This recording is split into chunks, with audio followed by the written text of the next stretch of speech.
Welcome back once again to the 5Q VO Pro podcast. I'm your host, Bryan Showalter, and let's get right to it because I have a very special guest today, one of my favorite gentlemen in the world of voiceover, Mr. Peter Cullen. How you doing, Peter? Wow. Thank you, Bryan. Thank you for those kind words. What a wonderful introduction. I'm fine, and I'm pleased to say, despite the coronavirus worldwide, my family and friends are doing great. Good to hear, good to hear. All right, man, question number one. What were your last two jobs before you started doing full-time voiceover? That would be the summer of 1971, I think. The Sonny and Cher show. It was a summer show, and we did, I think, 4 or 5 or 6 shows. I can't remember. Anyway, we were picked up in prime time at CBS for another 4 years that I was involved in. Question number 2. What has been your all-time favorite voiceover gig? I'd have to say the cartoons during the 80s and 90s, and they stand out as being the most memorable, the most fun. It would be the likes of Frank Welker, who I refer to as the King. Frank, he does multiple voices, multiple characters, multiple sound effects. It just knock your head off. I mean, there's just so many times you just break out laughing due to a spontaneous sound that he would make or a little voice that he would make. And to say the likes about other actors that were talented as well, the guys that could keep you laughing from the moment you meet them, and to be led by a guy like Hank Soroyan in a studio with a group of these actors, there probably isn't a happier or more creative and inspiring time as those memories for me. All right, question number 3. Here's the flip side. What was your nightmare voiceover gig that you just haven't been able to forget? Well, I wouldn't call them nightmares, but certainly I wouldn't call them jobs that I would like to repeat. One of them, especially, a live broadcast for a network awards show.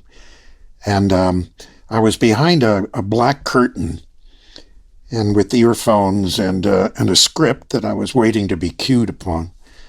And I could hear an orchestra on the other side of the curtain tuning up. And then I heard this boom, boom. It was a kettle drum. And it's right there, right behind the screen. And I said, oh, no. Oh, boy. Well, the orchestra starts before the announcer does, so I jumped when the kettle drums went off. I mean, they had to be just a foot away from me, and boom, they went off. And it startled me. And then, of course, the orchestra came in, and I could barely hear the director in my earphones. And I could make out, cue the announcer, cue the announcer. He's screaming, cue the announcer. and I began my spiel, which was something to the effect, live from wherever I was in the United States at the time. It's the blah, blah, blah, blah, blah, blah. And I had to say the Coca-Cola Company, and it was on the next page, followed by Coca-Cola on the first page. So I said it twice. I don't know where the script came up with that, but here I was saying the Coca-Cola Company, the Coca-Cola Company. And anyway, I got through that first bit, and I was stunned.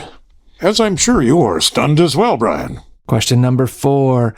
All right, Peter, what is your number 1 tip for newcomers just now getting into voiceover? Well, the advice that I would give would be the advice from Lucille Ball that I used quite often in my career, and at the beginning of my career, I must say. But it's something I can say to to young kids starting out, number one, never give up. And, never give up. But Lucille Ball said, never be bigger than any job. Don't say no, because you think you're bigger than the job. Said, because every job leads to another job. And when I heard her say that, it really made a lot of sense, because it's an honest approach, number one. And you learn from every job you do. So you're always going forward, It's honesty. And I think that's the word that stands out, especially when you're listening to somebody. You can feel their honesty. It's 10 times more powerful than somebody who's being phony and not sincere. That's my advice. All right, man, last but not least, question number 5. What is your favorite voiceover story or quote? I was having lunch at a restaurant across from NBC Studios in Burbank, doing a comedy special with Ken Berry and Debbie Reynolds. And a call came in to the restaurant. I went to the desk and I responded, and they say, get your ass over into makeup because we're changing the order of one of the comedy sketches. This is, of course, back in the days before cell phones. And I responded immediately by running across the street, down into NBC, into the studios and their long corridors. And as I'm turning one corridor, I'm holding onto the wall, and I bounce off the other wall so I don't slow down. I'm going full speed. And I see a tall person leaning up against the wall with his foot, talking to another guy, and it's John Wayne. And I go running by, and I hear him say, "Hey, mister, slow down. You're gonna kill yourself." He said, "You're pretty good for a little guy." And I turned around and I looked at him and I said, "Well, for a big guy, you're not so bad yourself, mister." And he started to laugh. Well, I'm going downstairs into the basement to makeup, and as the door closing behind me, I could hear him still laughing. I was just so excited. That was the most wonderful feeling. I just made John Wayne laugh. Wow. I come back a half an hour later. I'm dressed like Raggedy Andy. I've got a wig on. I've got polka dots all over my face. I'm wearing a stupid shirt. It's got cherries the size of peaches on it. It's got every color in the rainbow. I've got these knickers on and stupid socks and stupid shoes. And I really look like an asshole. Well, as I'm passing him to go into my studio to do the show, he's waiting to go across the way into the Bob Hope studio. And as I pass him, opening the doors, I say, "What do you say, mister?" And he looks over at his friend and says, "Well, who the hell was that asshole?"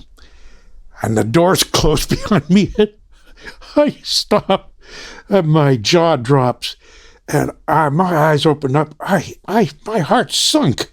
Here, John Wayne just called me an asshole. So the assistant director is coming up to me, take me across the studio, and he said, "Peter, what's the matter?" I said, "John Wayne, well, he just called me an asshole."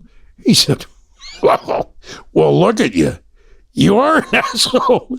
You're Raggedy Andy." And I said, oh yeah, yeah, right. All right, that wraps up another episode of the 5Q VO Pro podcast. I'm your host, Bryan Showalter.